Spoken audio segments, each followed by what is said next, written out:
Streaming on clickorlando.com, you're watching News 6 at 10 p.m. Tonight on News 6, just hours away until the FAA starts reducing flights across the country, while federal officials say it's for safety. We're literally all the way across the country. If we couldn't get on our plane. Plus, frustrated passengers not sure if and when they will have a return flight home. The impacts being felt here in Central Florida. And a well-known political figure in Orange County has his sights set on the governor's office. The state of the gubernatorial race as another name enters the contest.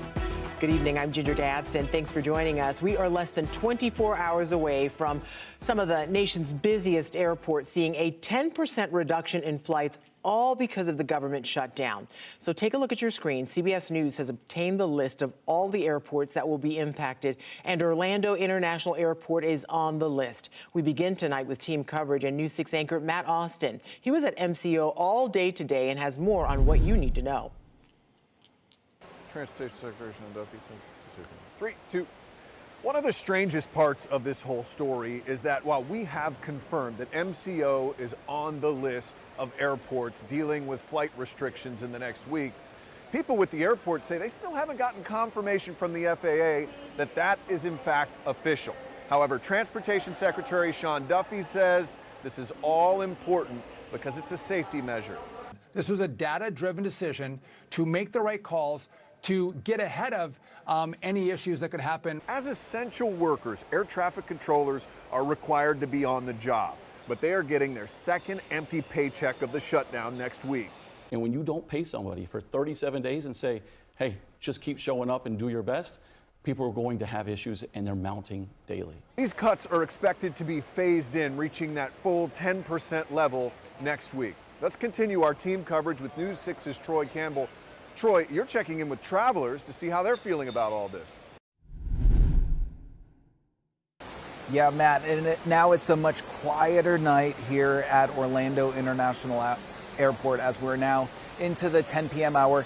We've kept our eyes on that flight status board here behind me. We've seen a lot of red, a lot of delayed and canceled flights. Now, we've checked FlightAware, and according to FlightAware, there's at least 24 flights already canceled here for tomorrow. We spoke with travelers here who say they hope their flight will not be affected. I'm hoping the government opens back up soon. On Thursday night, we caught up with this group of travelers as they arrived to Orlando from New Jersey. With a fun week of theme parks planned, they're hopeful their flight home won't be affected. And we have a flight back. How concerned are we then that this might affect our flight back going home from Orlando? I mean, it is concerning. I mean, I think the shutdown's been long overdue between Republicans and Democrats. They need to come up with something and get it done because I want to make sure I get home on Monday. I have work the next day. We have responsibilities, pets, other family. We definitely need to get home. So it is kind of scary. Today's my very first time flying anything. And I haven't flown in 20 years. We also caught up with Andrew and Ashley Phillips, who flew in from Montana and have plans to go on a cruise before catching their flight home in 10 days. You're going to be on your cruise. Are you going to be thinking about this on your cruise, paying attention? I'm sure there's going to be a few times where we're paying closer attention to it. Yeah, it's definitely a concern because I tell you what, we came all the way from Montana, so we're literally all the way across the country. If we couldn't get on our plane, we're kind of screwed. Yeah. We spotted you sitting in the airport with a list of hotels. And what are you doing right now? We're basically calling each one of them, and so far we've called 6 or 7 of them, and every single one of them have been sold out. Avery Rose from Kansas City was busy trying to find a hotel from inside the airport after her flight to New Jersey was canceled. But that scares me a lot, especially because I don't live here, and Orlando's expensive. Yeah, what is it like being stuck in a random city looking for any hotel you can find? Oh, definitely scary. I wasn't planning on staying here. I was planning on being in New Jersey for like 5 days. If I'm stuck, I'm stuck. Vicki Carter just flew in from Charleston, West Virginia. She says she won't be worried about her flight home next week. And you have a flight to catch back here at MCO in a few days. You said in like a week. So what are you hoping for? I hope it'll be on time. If not, we'll have to change flights. We'll just go with the flow. Even some of the youngest travelers have the government shutdown on the mind. Hoping that it doesn't get canceled, huh? Yeah, we've heard about the government shutdown. What is the worst part about having a flight delayed or canceled? Definitely the worst part is coming late for school. Of course, you can't be late to school, so at least he has a good attitude for that. So we also spoke with several travelers who say that they live here in Central Florida and they were arriving here today. Very thankful that they were arriving today before any of those delays. And of course, again, starting tomorrow morning, all eyes will be on this board right here behind me as some of those delays are expected to take effect. Live inside Orlando International Airport tonight, Troy Campbell, News 6. Back to you, Ginger. Troy, thank you. As excitement builds on the Space Coast to watch the second launch of Blue Origin's 300-foot-tall New Glenn rocket, the FAA says we actually might start seeing fewer launches on the Space Coast. Because of the government shutdown and overworked air traffic controllers, the FAA says launches could also be restricted. One local space expert is concerned the launch date for NASA's Artemis II mission could be in jeopardy if the shutdown goes on. Artemis II would be the first to fly astronauts around the moon in more than 50 years. They originally had April as a target date. They moved it up to February, and then the shutdown began. It seems very unlikely now, from what I'm hearing, that February is going to happen. Sunday's New Glenn launch window runs from 2:51 to 4:50 in the afternoon, so expect a lot of people on the beaches in Cape Canaveral and Cocoa Beach, where you can get some of the best views of the launch pad and the launch itself. New tonight, Brevard County deputies have made a second arrest in the shooting death of a 15-year-old named Karya Duncan. According to Sheriff Wayne Ivey, 20-year-old Xavier Butler was arrested in connection with the shooting. This happened back on October 6th. Duncan was in a car with a group of people outside the Anchor Seafood and Chicken restaurant near Cocoa when another car drove up and opened fire. Duncan later died at the hospital. Another man, John Tarek Smith, has also been arrested. He is being held on no bond. In Volusia County, a man from Illinois is now facing 2 counts of vehicular homicide. According to Florida Highway Patrol, Scott March was driving his Corvette on State Road A1A near Sandpiper Ridge Drive and Ormond Beach around 6 o'clock Saturday night. Troopers say March was behind a Jeep Wrangler and tried to pass in a no-passing zone. His Corvette hit the Jeep, causing it to overturn. Both the driver and passenger were thrown from the vehicle. The driver died at the scene, and troopers confirmed the passenger died today. The victims were 72 and 73 years old. March is being held without bond. Also new tonight, former Tampa Bay Buccaneer Antonio Brown has been arrested in Dubai. He was wanted on an attempted murder charge in Miami. On May 16th, investigators say Brown grabbed a handgun from security staff at a celebrity boxing event and then fired shots at a man he had gotten into a fist fight with earlier. He's currently in custody with U.S. Marshals in New Jersey, where he is waiting to be extradited to Florida. Sports betting is just about everywhere these days, including right on your phones. Up next, News 6 investigator Mike DeForest gets a first-hand look at an app designed to resemble the gambling floors in Vegas, what he uncovered and what you need to know. Jonathan. Nice quiet night tonight. We do have some clouds hanging around. The big chill, though, on the horizon after the weekend. We will pinpoint the roller coaster temperatures coming our way in a few minutes. And shots fired over chickens. How a debate over eggs led to police being called. You're watching News 6 at 10 on a Thursday night, covering Deltona, Claremont, and all of Central Florida.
The race for governor is heating up. The latest candidate who wants to be Florida's next governor is Orange County Mayor Jerry Demings. Demings held a major rally tonight, setting the stage for what's shaping up to be a competitive race. Your News 6 community correspondent Jarrell Baker was at the rally and has more on Demings' big announcement. Your next governor, Jerry Demings! Over 100 people cheering Thursday night as Val Demings introduced her husband, Jerry Demings, as he officially announced his bid to be Florida's next governor, walking out to the Shaft theme song at his first rally in Orlando. Now, I'm running to be the next governor of the great state of Florida. The Orange County mayor filed for governor last week. Now, during his speech, he tapped into frustrations about the cost of living crisis in the state and the ongoing political division. He also called out state leaders, including Governor Ron DeSantis and Chief Financial Officer Blaise Ngolia, who accused Orange County under Demings' leadership of overcharging taxpayers through his DOGE audit. Call me woke. I don't know what they mean by woke. It's the opposite of sleep. But after nearly 4.5 decades of dedicated, unblemished public service, they woke me up. While Demings is well known in Central Florida due to his years as Orange County Sheriff, Orlando Police Chief, and Orange County Mayor, he joins a race with several frontrunners known statewide, including Democratic candidate David Jolly, who spoke with News 6 this week. I wish Jerry Demings well. He has had a very distinguished and long career. His decision to run for governor is a personal decision, I'm sure, for he and Val, and I anticipate he will get out there and speak to voters just like I am. After the rally, Demings also took aim at one of his opponents, Byron Donalds. Byron Donalds has never been a crisis manager or leader. He has never worked at this granular level from being a beat cop to where I'm sitting today. He says he plans to hold several more rallies before Election Day next year, all while continuing to serve as Orange County mayor.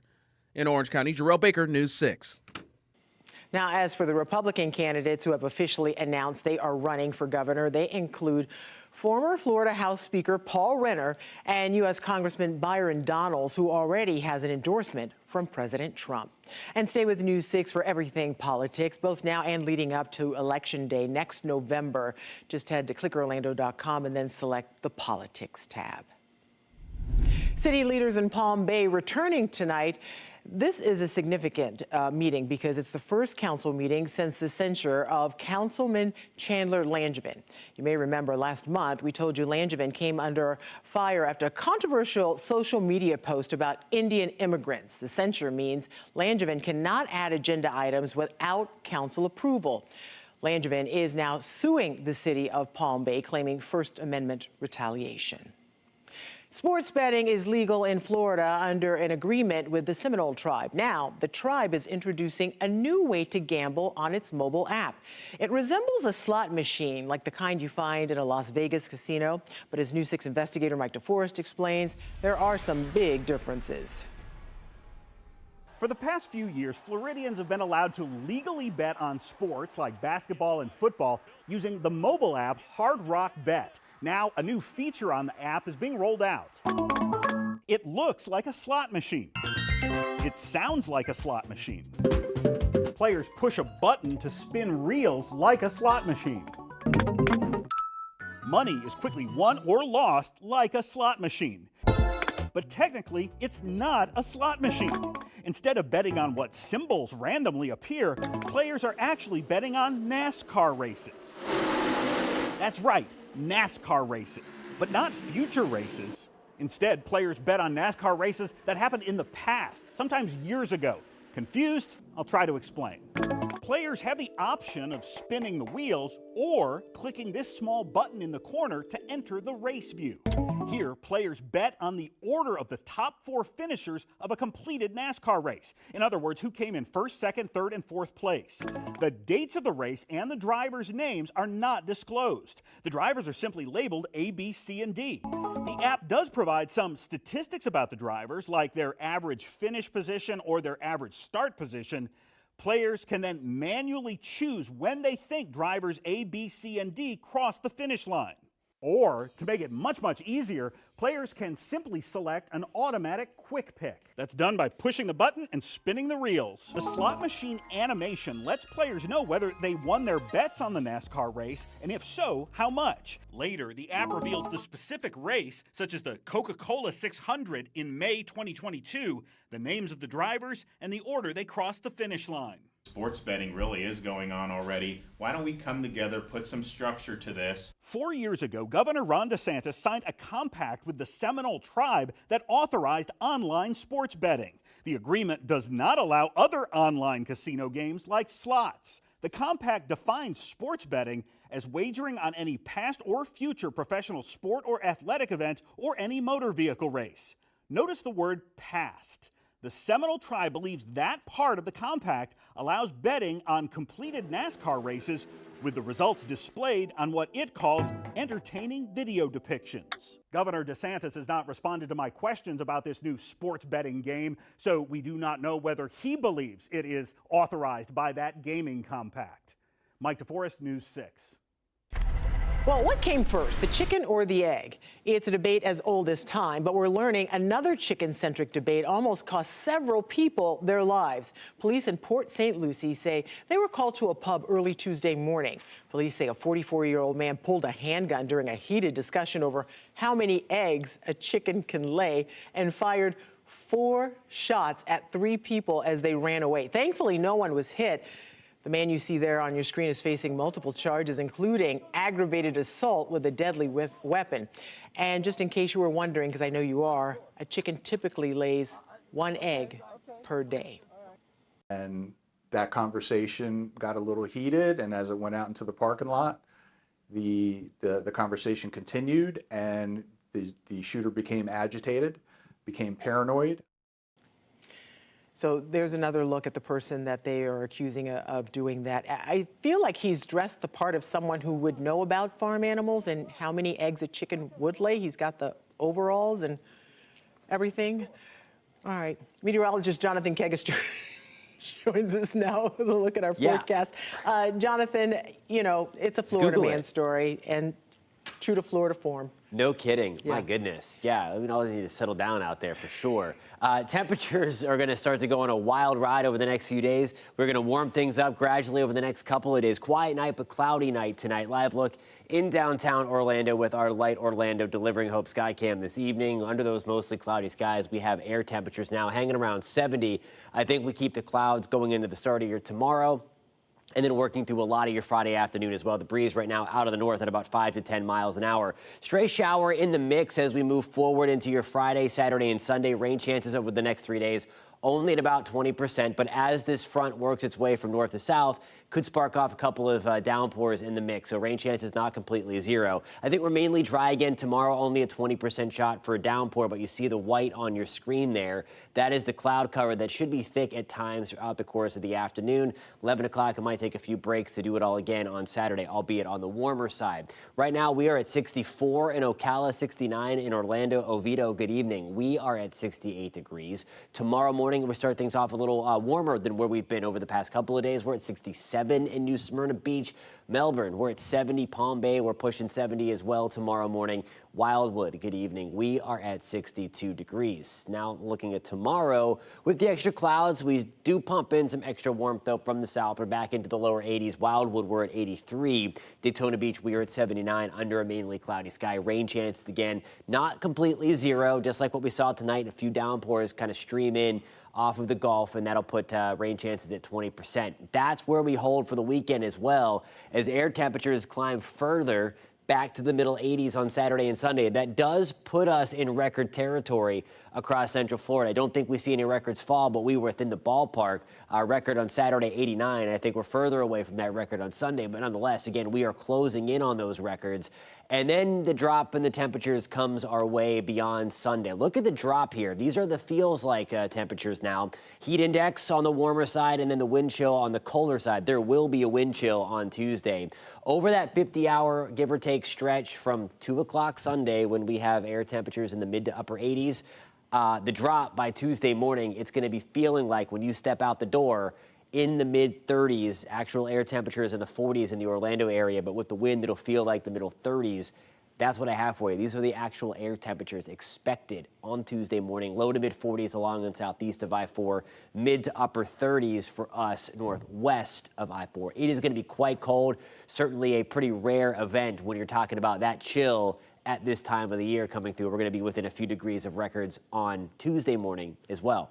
Quite the swing. 20% shot for downpours Friday, Saturday, and Sunday. Temperatures warm up, and then there is the crash, Ginger. Highs on Tuesday only in the low 60s. My goodness, cannot wait. All right, Jonathan, thank you. Drivers caught going dangerously fast, and it's all caught on camera. Florida's new super speeder law took effect 4 months ago. Up next, how troopers are cracking down.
A crackdown on super speeders in Florida has led to hundreds of arrests, and this law has only been in effect for 4 months. I'm Catherine Silver in Orange County. We started following all of these cases in July. We've shown you dash cam video and driver after driver booked and sent to jail. Now we have new numbers to share. From high speeds to handcuffs. Florida's super speeders caught driving dangerously fast can end up serving jail time or facing fines. Just this week, 2 more drivers in Seminole County were stopped going 100 or more. One in the I-4 express lanes with no insurance, no registration, no seatbelt, and another on the 417 with no license. This honestly has been happening almost every other night. The numbers have been adding up. In Seminole County, deputies have arrested 43 drivers so far. 38 of those were clocked going 100 or more. The Orange County Sheriff's Office shared this video when their deputies reached 101 arrests. And at some of those stops, there were children in the car. 8-month-old is in a car seat with no straps. At 103 and a 45. We wanted to see where some of these cases have actually ended up. We've seen some drivers bond out right after they're booked and just pay a fine. This driver in Seminole County is one of the first to actually be sentenced to multiple days in jail. We also reached out to the state attorney's office for Seminole and Brevard counties. Of the 105 cases they've received, 23 cases are being prosecuted right now with misdemeanor charges officially filed. 68 are under review for formal charges. You're under arrest. The maximum jail sentence for a first-time offense is 30 days. It's not just the jail time, it's the cost. We can impound the vehicles for 30 days, and that is your fee to pay. So what happens to my vehicle? I'm going to tow it. A second offense can land a driver up to 90 days in jail and a $1,000 fine. In Orange County, I'm Catherine Silver, News 6.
Find all of tonight's stories plus breaking news on News 6 Plus. It's free to download on your smart TV or streaming device. We'll see you back here again on TV at 11 o'clock. Have a good night.